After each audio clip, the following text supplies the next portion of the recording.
Good morning all of you.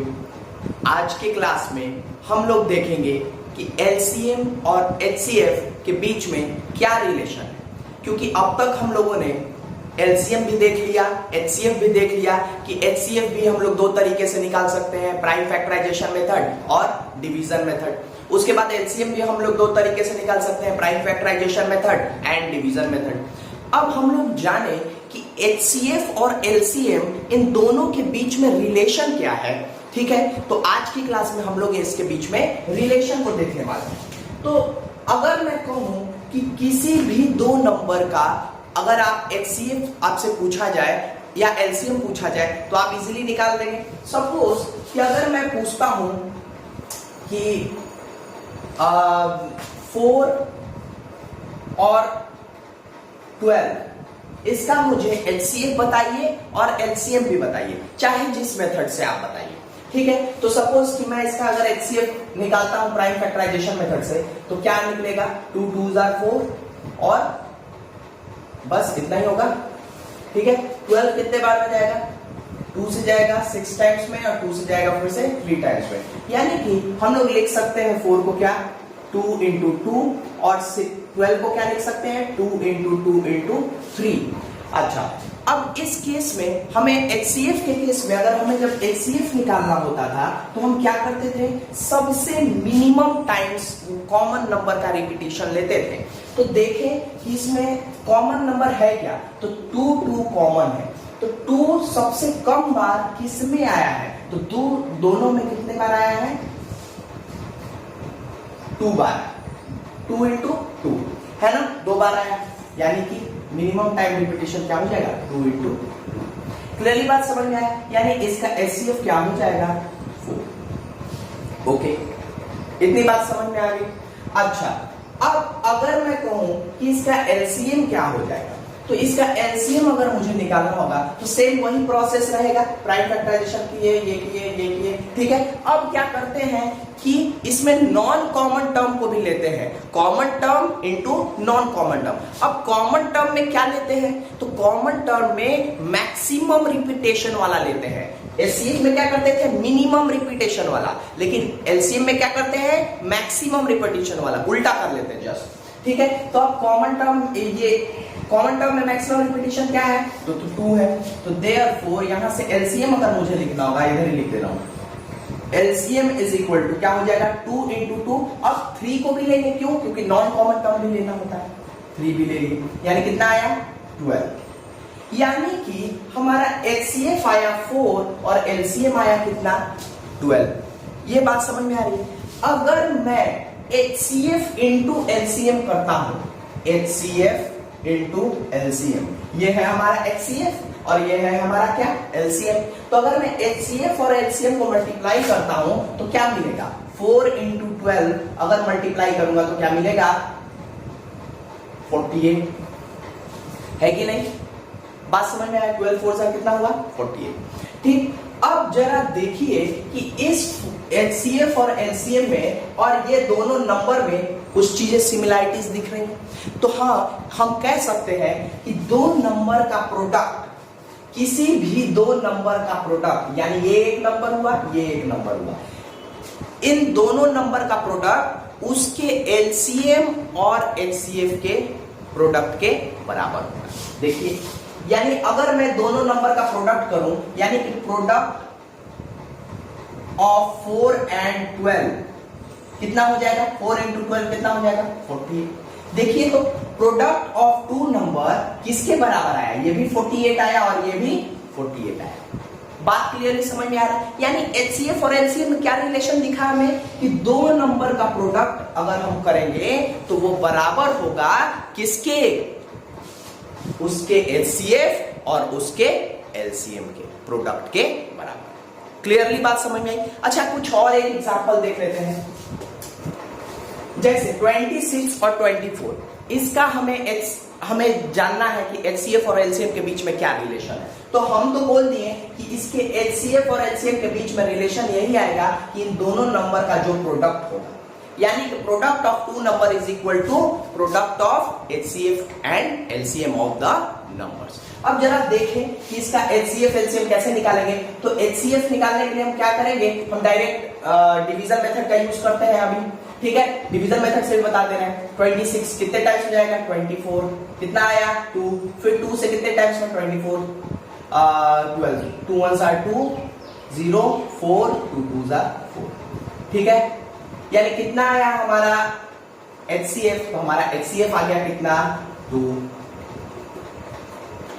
अच्छा, अब जरा LCM निकाल के देखते हैं। तो LCM निकालने के लिए क्या करेंगे, 26 और 24 का डायरेक्ट LCM निकाल लेते हैं। 2 1s are 2 3s are, क्या अब ये और डिविजिबल होगा, नहीं होगा, क्यों, क्योंकि एक प्राइम नंबर आ गया। यानी LCM बराबर क्या हो जाएगा, 2 into 13 into 12।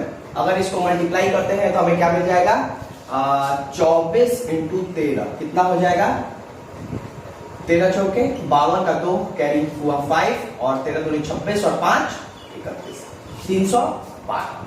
बात समझ में आया। अब मैं कह रहा हूं कि इस LCM और इस HCF को अगर हम इस HCF और इस LCM को अगर हम मल्टीप्लाई करेंगे तो हमें मिलेगा क्या, इन दोनों नंबर के प्रोडक्ट के बराबर।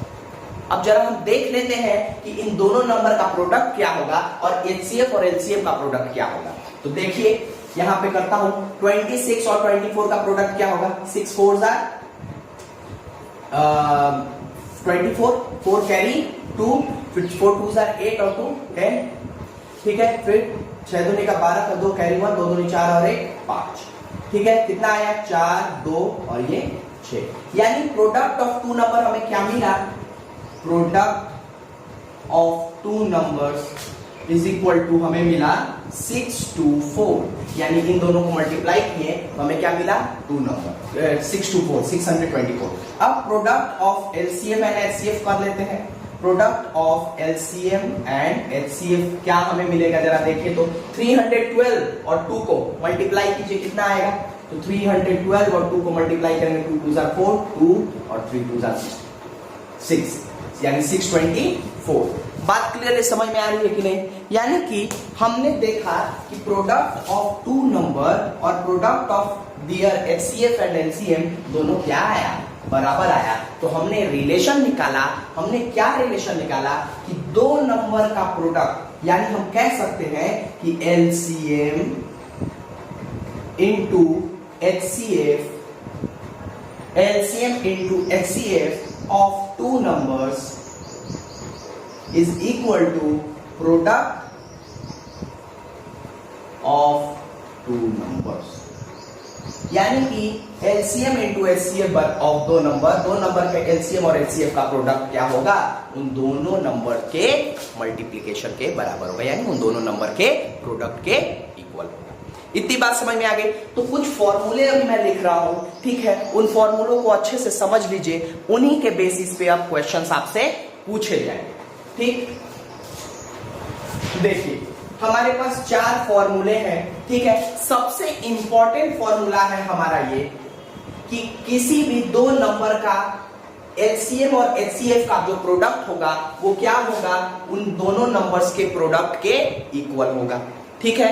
बात समझ में आ रही है। अच्छा, LCM क्या होगा, LCM अगर हमें कोई पूछ देगा तो हमें बार बार, और मान लीजिए कि अगर हमें प्रोडक्ट दे दिया है दो नंबर का और HCF दे दिया है दो नंबर का और LCM पूछ देगा, तो क्या हम बार बार उस HCF से LCM निकालेंगे, प्राइम फैक्टराइजेशन करेंगे तब निकालेंगे? नहीं, हम लोग क्या करेंगे, इस फॉर्मूले का यूज करेंगे। यानी अगर हमें LCM पूछेगा, और ध्यान दीजिएगा, अगर प्रोडक्ट दिया है उन दो नंबर का और HCF दिया है दो नंबर का और LCM उन दोनों नंबर का पूछेगा, तो हम क्या करेंगे, ये फॉर्मूला अपना लेंगे, ठीक है। अगर HCF पूछेगा और क्या दिया रहेगा, आपको दिया रहेगा प्रोडक्ट ऑफ टू नंबर दिया रहेगा और LCM ऑफ टू नंबर दिया रहेगा, HCF पूछेगा तो ये कर देंगे। यानी LCM निकालने का क्या तरीका, कि दो नंबर के product divided by HCF of दो नंबर, ठीक है। उसी तरीके से product of two number upon LCM of two number, इससे क्या मिल जाएगा, हमारा मिल जाएगा HCF। अब एक लास्ट फॉर्मूला है, वो है कि दो नंबर का product upon one number is equal to the other number. इसका क्या मतलब हुआ? जैसे अगर अभी हम लोगों ने एलसीएम निकाला, किसका? एलसीएम और एचसीएफ किसका निकाला? 4 और 4 और 12 का एलसीएम एचसीएफ निकाला, ठीक है। तो हमने क्या देखा हमने देखा कि एलसीएम और एचसीएफ दोनों का आया कितना? एलसीएम आया, सॉरी एचसीएफ आया था 4 और एलसीएम कितना आया था? एलसीएम आया था 12, ठीक है, यही आया था। अब जरा समझने वाली बात यह है कि अगर मान लीजिए ये नंबर नहीं दिया रहता, 4 नहीं दिया रहता और सिर्फ इतना लिखा रहता कि find the other number, find the other number if the HCF of those number is equal to 4 and LCM of those two numbers is equal to 12। अब पूछेगा अदर नंबर बताने के लिए, तो हम क्या करेंगे? तो हम लोग सिंपली इस फॉर्मूले में पुट करेंगे, यानी LCM इंटू HCF यानी कि 4 इंटू 12 अपॉन में अदर नंबर यानी ये वाला नंबर, इससे कैंसिल आउट कर दे, कितना आया? 4, यानी जो नंबर था वो क्या है? 4 है। क्लियरली बात समझ में आ गई होगी, ठीक है। तो आइए हम लोग देखते हैं क्वेश्चंस, ठीक है। सबसे पहला क्वेश्चन है कि find the HCF of 78 and 196 and also find the LCM. अब जरा समझने वाली बात यह है कि हम एचसीएफ और एलसीएम तो प्राइम फैक्टराइजेशन से निकाल सकते हैं, डिवीजन मेथड से निकाल सकते हैं, ठीक है, लेकिन बहुत लंबा चला जाएगा, ठीक। तो पहले हम एक निकालना सीख लेते हैं। जैसे कि अगर हम एचसीएफ निकालना जानते हैं तो हम लोग क्या कर सकते हैं? डायरेक्ट डिवाइड करके निकाल लेते हैं 196 से। कितने टाइम्स में जाएगा? 2 टाइम्स में जाएगा। 2 टाइम्स में कितने बार में जाएगा? 8 दूनी का 16, 7 दूनी 14 और 1 15, 156। कितना आया? 0, 9 में से 5 जाएगा 4, ठीक। अब 40 से फिर से 78 को डिवाइड करेंगे, कितने टाइम्स में? 1 टाइम्स में। ये कितना हुआ? 8, 7 में से 4 जाएगा 1। फिर 18 से 40 को कितने टाइम्स में? 2 टाइम्स में, 36। कितना आया? 4, ठीक है। फिर 4 से 18 कितने टाइम्स में जाएगा? 3 टाइम्स में, सॉरी 4 टाइम्स में जाएगा। 4 4 जा 16, कितना आया? 2। फिर 2 से 4, 2 2 जा 4, यानी एचसीएफ कितना आया? Therefore HCF is equal to 2। अब समझने वाली बात यह है कि एचसीएफ तो ये हो गया। अब अगर हमें एलसीएम निकालना होगा तो क्या हम इस तरीके से निकालें? 78 और 196, फिर इसको डिवाइड करें, इस तरीके से करते चले जाए, है ना, जैसे कि डिवीजन मेथड से एलसीएम निकाला जाता है, उस तरीके से करेंगे तो मल्टीप्लाई करने में बहुत लंबा पड़ जाता है। तो हम लोग क्या करेंगे? फॉर्मूले का यूज करेंगे। फॉर्मूला क्या था? हमारा फॉर्मूला था LCM of 2 numbers is equal to क्या होगा? प्रोडक्ट ऑफ 2 नंबर अपॉन में HCF ऑफ 2 नंबर। क्या मतलब हुआ? हमें 2 नंबर दिया है, इसका प्रोडक्ट हम लोग निकालें और उसको डिवाइड कर दें, किससे? HCF ऑफ 2 नंबर से। अच्छा, अब जरा समझिए कि LCM बराबर क्या लिख सकते हैं? Product of 2 number. Product of 2 number का मतलब क्या? 78 इंटू 196। अब जरूरी नहीं है कि इसको पूरा मल्टीप्लाई ही करें, बात समझ में आ रहा है कि नहीं? ठीक है। अब अपॉन में HCF ऑफ 2 नंबर, तो HCF ऑफ 2 नंबर कितना आया? 2। अब हम लोग 2 से क्या करते हैं? कोई भी नंबर को डिवाइड कर सकते हैं, या तो 2 से इसको डिवाइड कर दे, या तो 2 से इसको डिवाइड कर दे, किसी को भी डिवाइड कर सकते हैं, ठीक है। क्यों? क्योंकि 2 क्या आ गया हमारा? नीचे वाले डिनोमिनेटर पार्ट में आ गया, एलसीएम पार्ट में आ गया, ठीक है। तो अब हम लोग अगर डिवाइड करते हैं तो हमें क्या मिलेगा? हमें मिलेगा, अगर मान लीजिए मैं इसको कट करता हूं तो 2 9 are 18, 18 9 में से 8 जाएगा 1, 2 8 are 16, यानी हमें एलसीएम क्या मिल जाएगा? 78 इंटू 98। तो 78 इंटू 98 कीजिएगा तो कितना आएगा? चलो जल्दी से कर लेते हैं रफ में, 7। यानी हमें कितना मिला? 7644, 7644, यानी हमारा एलसीएफ आ गया 2 और एलसीएम आ गया। ध्यान देने वाली बस बात यही है कि जितनी बार हम फॉर्मूले का यूज करेंगे, हम फॉर्मूले को सबसे पहले लिखेंगे। क्लियरली बात समझ में आ गई होगी आप लोग के। अगर आपसे पूछ देगा कि HCF बताइए, HCF, तो हम अगर आपसे पूछ देता कि फाइंड द HCF, अगर यहां सबसे पहले फाइंड द LCM, ठीक है, and also find the HCF, तो इस तरीके से मान लीजिए दिया रहता है, तो क्या करते हैं, सबसे पहले हम लोग एलसीएम निकाल लेते हैं किसी भी तरीके से, जिस भी तरीके से हम सुटेबल है, हमें को अच्छा लगता है, ठीक है। तो उस तरीके से निकाल करके एचसीएफ, अब उसके एलसीएम की जगह पे यहाँ पे एचसीएफ लिख देते हैं और product of two number upon में यहाँ पे क्या लिख देते हैं, एलसीएम। क्लियरली बात समझ में आ गई कि नहीं? बस हमें ध्यान यही देना है कि जितने बार भी हम क्वेश्चन सॉल्व करेंगे उतनी बार हम लोग क्या करेंगे, फॉर्मूले को लिखेंगे। इस चैप्टर में इतना ही है, इससे ज्यादा कुछ भी नहीं है, ठीक है। तो अगर आप लोगों को समझने में कोई भी दिक्कत हुई हो कि एचसीएफ एलसीएम किस तरीके से निकाले या कोई भी प्रॉब्लम हो रही हो, तो तुरंत आप लोग मुझसे पूछ लीजिएगा, ठीक है। मैसेज कीजिएगा, मैं रिप्लाई कर दूंगा। ओके, तो आज के क्लास में इतना ही है। ध्यान दीजिएगा, ध्यान से वो चारों फॉर्मूले को अच्छे से देख लीजिएगा और जितनी बार उस तरीके के क्वेश्चन करिएगा फॉर्मूले जरूर लिखिएगा। जितनी बार लिखेंगे उतना जल्दी आप लोग को याद हो जाएगा, ठीक है।